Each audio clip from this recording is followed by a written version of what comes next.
Lucas Kapitulo 10. Karon sa pagkahuman ni ining mga butanga, mitudlo usab ang Ginoo og laing kapituan, ug iyang gisugo sila sa tinagurha sa pag-una kaniya, sa tanang lungsod ug dapit nga iyang pagaadtuan.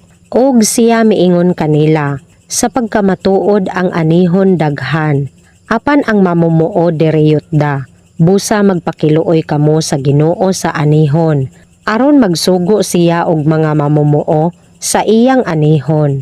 Lumakaw kamo, ania karon gisugo ko kamo ingon nga mga kordero sa taliwala sa mga lobo. Dili kamo magdala og puntil, bisan puyo, bisan sapin, og dili usab kamo magyukbo kang bisan kinsa sa dalan. Og sa bisan unsa nga balay kamo musulod, umingon kamo una, ang pakigdait ania ni ining balaya. Og kung aduna didtoy usa ka anak sa pakigdait, ang inyong pakigdait magapabilin sa ibabaw niya. Apan kung wala, kini magabalik kaninyo. Og sa maong balay magapabilin kamo, nga mangaon og manginom sa mga butang nga ilang ihatag. Kay ang mamumuo takos sa iyang suhol. Dili kamo magbalhin-balhin gikan sa usa ka balay ngadto sa usa. Og sa bisan unsang lungsura kamo mosulod, og pagadawaton kamo nila.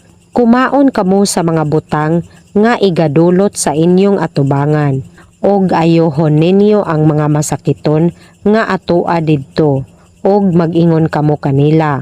Ang gingharian sa Dios nagakahaduol kaninyo. Apan sa bisan unsang lungsura kamo mosulod, og sila dili magadawat kaninyo, umadto kamo sa gawas sa ilang kadalanan og mag-ingon. Bisan ang abog sa inyong lungsod nga manapot sa among mga tiil, paphaon namo bato kaninyo. Walay sapayan, hibaluin ninyo kini. Nga ang gingharian sa Dios nagakahaduol kaninyo. Nagaingon ako kaninyo, nga maarang-arang pa ni adtong adlawa alang sa Sodoma, kay alang ni adtong lungsura.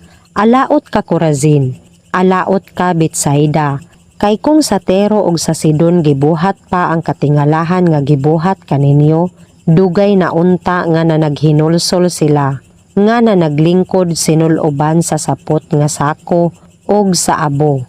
Apan maarang-arang pang antuson ang silot sa Tero ug sa Sidon kay alang kaninyo sa adlaw sa paghukom. Og ikaw Capernaum, igatuboy ba ikaw ngadto sa langit? Igaunlod ka sa Hades, ang magapataling